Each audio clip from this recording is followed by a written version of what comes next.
Hallo, ich bin Sandra Dirks und weißt du was, ich habe ein Paket bekommen. Das hier, das ist unglaublich klein. Und wenn du auch wissen willst, was da drin ist, dann solltest du jetzt dranbleiben.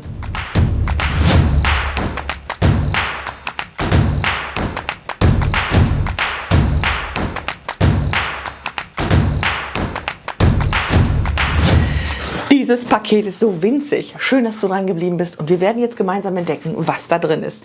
Ich weiß es ja schon, aber ich finde es faszinierend und es ist genau so, wie ich es mir vorgestellt habe. Es ist ein kleines Paket. Und hier, das hier, gut, dass ich die rechte und die linke Hand jetzt nicht vertauscht habe.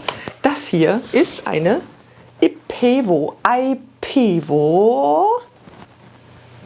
Kamera.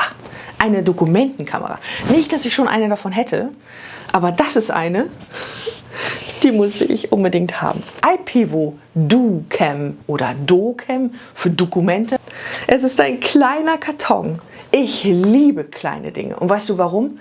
Weil ich keinen Platz habe für großen Mist.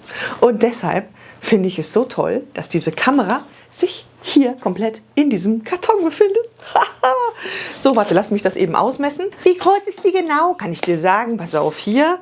Der Karton ist 24,4 mal 7,5 cm und er ist nur 3,7 cm hoch. 3,6 cm hoch. Fantastisch, oder? Damit hat diese Kamera schon mal alle Sympathien gewonnen. Für alle, die wenig Platz auf dem Schreibtisch haben, aber gerne eine Dokumentenkamera hätten. Und hier ist sie nun. Tada, tada, tada, tada, tada. So, das hier ist die Kamera. Nein, das ist der Karton. Hier ist noch eine Klappe. Und hier kommt diese Kamera. Ich hätte sie ja lieber in Blau oder in Pink, ne? Aber die Kamera kommt hier mit so einer Verpackung. Kannst du in die Handtasche werfen. Ich bin ja gerne für so unproblematisch in die Handtasche werfen. Auch wenn ich damit jetzt nicht so, aber ne, man könnte, ne? Und das ist auch die Zeit, wenn du wieder in den Seminarraum gehst und du eine Dokumentenkamera brauchst für irgendwas, keine Ahnung, dann kannst du die einfach mitnehmen. Falls dich die Technik interessiert, ich habe es unten verlinkt, kannst du bestellen. Ist ein Affiliate-Link, macht meine Kasse kling kling, aber ne, irgendwas ist ja immer. So, das hier an der Seite ist irgendwie so ein, ja, das ist dieses Zeug, wo Leute auch mit basteln. So, jetzt klappt man auf, ist im Grunde ganz billig, aber naja. Hier ist noch so ein Schutzding vor dem, oh, keine Ahnung. Und hier ist sie nun, die Kamera. Das ist einfach süß, ne? Wie eine Packung Kekse, so praktisch. Und das Coole ist halt, man klappt sie so auf. Hier drin versteckt sich die Kamera. Und das Coole ist halt, du kannst sie dann auf dich richten.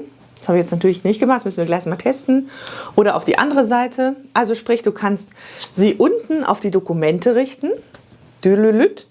Dann sagst du was Schlaues und denkst, wäre gut, wenn ich in der Kamera wäre. Und dann richtest du sie auf dich. Und wie die Qualität ist, das müssen wir natürlich prüfen. Aber im Grunde macht sie schon mal genau diesen Eindruck, den ich mir immer gewünscht habe. So, also, das ist die Kamera. Ich klappe die auf. Das ist der Standfuß. Okay. Oh, steht, das musst du mir jetzt mal glauben. So, zeige ich gleich noch. Und hier, wie zauberhaft. Hier ist das Kabel versteckt. So, also das heißt, gut, die Kamera ist natürlich nicht neu, die konntest du schon im Oktober 2020 kaufen. Aber ich habe es nicht entdeckt, ich habe es nur zufällig entdeckt.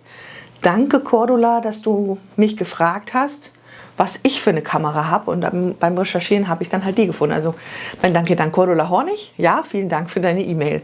So, also das heißt, hier ist ein USB-Stecker, so ein altes Ding noch. Bedeutet für mich Adapter oder eben in dieses Board rein. Kann man machen, das ist ja eben so. Ist ja so eine Zeit des Übergangs, da hat man immer den alten Krempel. Im Grunde kannst du sie in beide Seiten, in beide Richtungen verwenden. Einmal so oder eben auch so, je nachdem, wie du das aufstellst.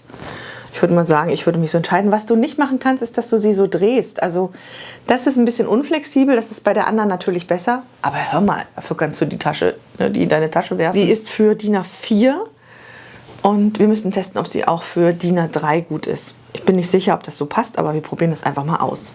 So, jetzt habe ich sie angeschlossen. Du siehst mich über diese Kamera. Es ist natürlich scheußlich, ne? Also als Webcam geht es ja gar nicht. Vielleicht ein bisschen von oben. Also ich sehe ja nicht so aus. Ne? Schrecklich. Aber als Webcam hast du halt die Brio und keine andere. Mit der siehst du wirklich gut aus. Das ist eine Dokumentenkamera und ich bin kein Dokument. Ne? Ich bin was anderes. Also, okay, ich bin Wonder Woman, oh, keine Ahnung. So, das hier ist das, was die Webcam kann. Ich habe hier natürlich Licht. Das hier ist ja eigentlich die Unterseite, die muss auf die andere Seite. Das heißt, ich muss hier mal die Kamera drehen, sodass ich das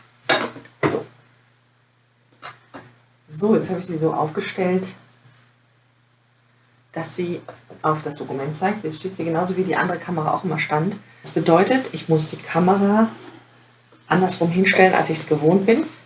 Na toll. DIN A4 kann die Kamera. Was ich nur machen muss, ist dann natürlich, wenn ich sie so einsetze von der Seite, dann muss ich das Kamerabild in der Software, also in Manicam zum Beispiel, um 180 Grad drehen. Das ist ja kein Thema, das kannst du ja machen. So, also das hier. Oder ich kann sie einfach auf die andere Seite des Dokuments stellen, aber dann wird es vielleicht etwas knapp mit meinem Aufbau hier. Das heißt, das Kabel ist sehr kurz, was ich im Grunde eigentlich sehr schön finde, weil man dann weniger Kabel hat. Aber für den Zweck ist es natürlich sehr schade. Das bedeutet, ich muss hier die Kamera so ausrichten. Erstmal nehmen wir mal an, es ist DIN A4, es ist so der obere Teil des Dokuments. Nehmen wir es mal so rum. So, das ist ja ein bisschen größer, das ist nicht DIN A4, das ist natürlich 30-30. Und muss die Kamera, was mir immer wichtig ist, nicht irgendwie so einstellen. Da passt natürlich immer alles rein, sieht aber kacke aus. Heißt also, wir müssen die Kamera glatt so ausrichten, dass sie in einem 90-Grad-Winkel auf das Blatt zeigt. So, das können wir auch gut prüfen, das passt hier alles so. Und das ist das Blatt genauso wie es muss. Und das zeigt eine Größe von DIN A4 an, wenn ich die Kamera nicht irgendwo drauf stelle. Klar kann ich hier noch höher gehen.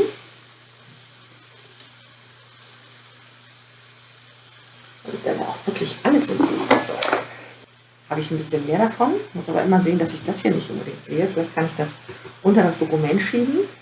Das ist wahrscheinlich auch so gedacht, dass man das Dokument hier anlegt. Hier mit so einem, dass man das irgendwie gerade anlegt, das ist gar nicht dumm. Aber das ist mir halt zu nah dran, das heißt, ein bisschen müsste ich es noch kippen. Das heißt, das bedeutet, wenn ich es ein bisschen kippe, ist es noch wieder 1 Zentimeter weiter nach unten. Und ich kann das wiederum so kippen, aber dann ist das wieder nicht 90 Grad. Also man muss halt dann gucken, wie man sich das hinwurstelt. Für mich würde das im Grunde ausreichen. Ich stelle mir öfter nochmal so eine Box drunter, entweder hier so eine Markerbox, die stelle ich gerne unten drunter, dann kann ich es natürlich nicht mehr hier drauflegen. Oder aber die Idee wäre natürlich dadurch, dass das hier sehr kippbar ist, dass man eben das Ding zusammenklappt und in so eine Markerbox reinsteckt. Also spontan meine Idee. Oh, funktioniert. Cool. Das heißt, hier passt dann DIN A3 rein. Schau mal. So, also das würde mir zum Beispiel jetzt genügen. Wir haben hier die obere Seite, wir haben hier die untere Seite. Ich arbeite gern mit diesen Instacards. Die haben ein Format von 30 x 30 und das ist genau das, was da hineinpasst. Was natürlich immer noch nicht ist, ist, dass ich es immer noch nicht gedreht habe. Das muss ich noch machen. Das kann ich in der Software. Das bedeutet, ich kann hier einmal die Kamera anpassen und dann habe ich es natürlich richtig rum. Ich kann, wenn ich dann mit einem YouTube-Video mache und wenn ich das aus irgendwelchen Gründen genauso aufbauen muss, wie es hier ist, dann kann ich das natürlich auch in der Bearbeitungssoftware machen. Ich muss ein bisschen rüberziehen. Das ist aber eher meine Sache jetzt, das so zu sortieren. Hey, das finde ich echt ganz gut. Die Qualität gefällt mir. Ich habe jetzt noch nicht die Kamera im Einsatz mit dem Visualizer. Sie funktioniert aber mit dem Visualizer. Spoiler-Alarm, das geht. Dann kann man natürlich auch noch besser wieder ranzoomen. Diese Kamera stellt einfach ziemlich cool scharf.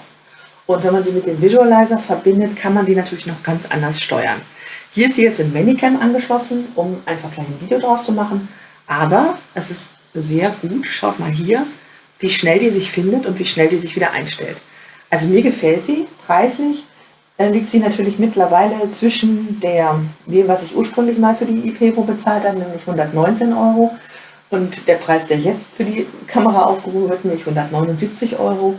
Und die liegt genau dazwischen mit 149 €. Ich finde sie sehr gelungen. Ich habe mich jetzt mal hier reingeschaltet. Ich muss das natürlich, das habe ich jetzt noch nicht ausgebaut. Man kann natürlich auch einfach den Zettel umdrehen. Das bedeutet aber, man muss dann einfach eben mal umdenken als Trainerin und muss dann eben sich das so ausrichten. Und dann guckt man halt auf die Kamera und erklärt, oder er guckt in die Kamera und erklärt eben, was wichtig ist. Also das wäre ja noch eine Option. So kann das auch aussehen. Das mache ich gerne, wenn ich zum Beispiel etwas zeige im Online-Seminar oder im Live-Online-Training und gleichzeitig in die Kamera schauen will, damit ich nicht immer aus dem Off quatschen muss. Also so sieht es dann aus. Dann sind beide Bilder in der Kamera und ansonsten kann ich es umstellen. Ich muss natürlich jetzt wieder hier unten drehen, weil hier habe ich es natürlich eingestellt mit 180 Grad. Und ihr seht, wie schnell sich die Kamera hier findet, wie schnell die sich darauf einlässt. Das macht dir keine Webcam. Also gerade auf diese kleinen Texte, wenn du es wirklich hier drauf anlegst, schau mal hier, wie schnell die eben auf die Details scharf stellt. Ja, wunderbar. Und für diese zauberhafte Leistung und ihre Größe, ihre praktische Handtaschengröße, bekommt diese Kamera von mir eine Kaufempfehlung. Klar, natürlich ist dieses Video keine Werbung, denn ich habe diese Kamera selbst gekauft. Hast du ja gesehen, ne? Ah nee, hast du nicht gesehen. Habe ich aber selber in diesem großen Versandhaus beschafft. Ja, also ich bin gespannt, was dir wichtig ist, neben der Tatsache, dass eine Dokumentenkamera Dokumente zeigt. Lass es mich in den Kommentaren wissen. Und damit sage ich Dankeschön fürs Zuschauen und wir sehen uns im nächsten Video.